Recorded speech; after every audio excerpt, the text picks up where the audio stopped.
Hey, Pastor Mark here. Hope you've had a great week so far. I've been thinking about the tension that exists between the Bible and the life that we lead.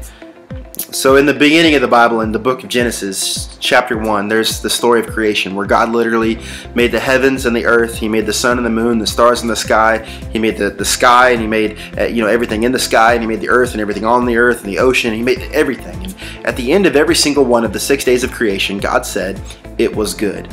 And so there was the earth, which was good, and there was life, which was good. There was marriage, ultimately, and it was good. God said these things were good.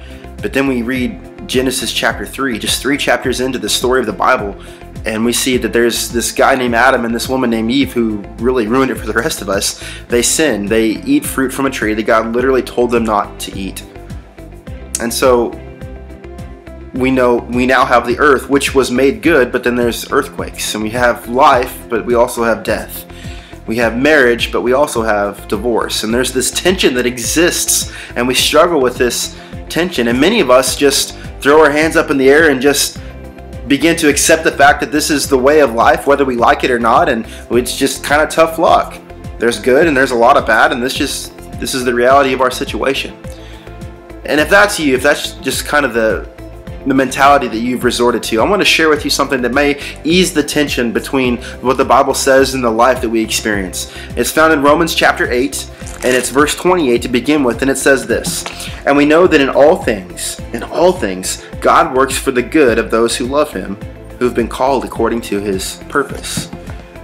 So the reason this eases the tension between the Bible and what we experience, where we have life, which God calls good, but then we also have death, and there's earth, but there's earthquakes, and there's marriage, but then there's divorce, and there's everything else in between that we experience. What this means is that there's some things that God makes, and He literally calls them good, and there's some things that He simply makes work together for the good of those who've been called.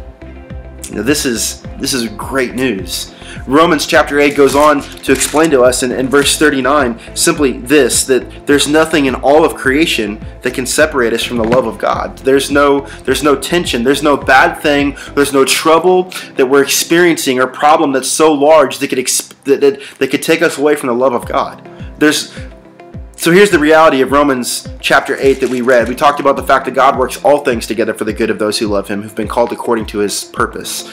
Sometimes we feel like our problem is so big that we're the exception to the rule, but the reality is we're not the exception to the rule. God can do anything. And so this statement in Romans chapter 8 really it's not a statement of possibility or probability. It's a statement of certainty.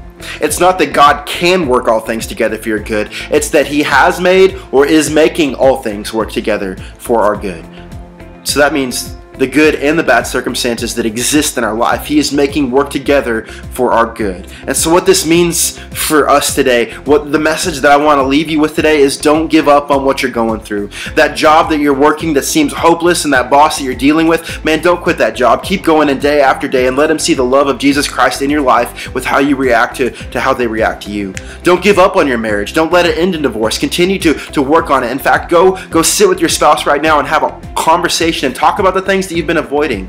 Don't give up on your kids even though they've given up on you or they've given up on God. Call them tonight and have a conversation with them and let them know how much they're cared for and loved and even forgiven if that's the case. Don't give up, because God hasn't given up on you. There's literally nothing in all of creation that can separate you from His love, and there's nothing that He cannot work together for the good of those who love Him. I hope you have a great week, and we'll talk next time. Bye.